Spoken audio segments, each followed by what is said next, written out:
أعوذ بالله من الشيطان الرجيم.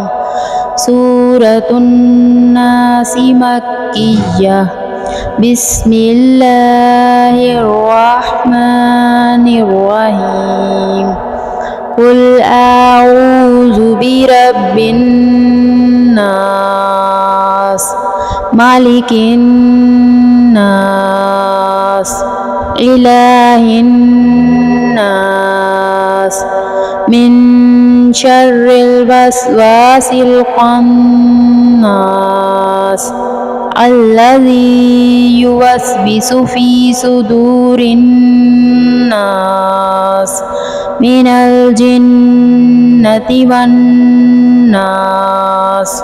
صدق الله العظيم.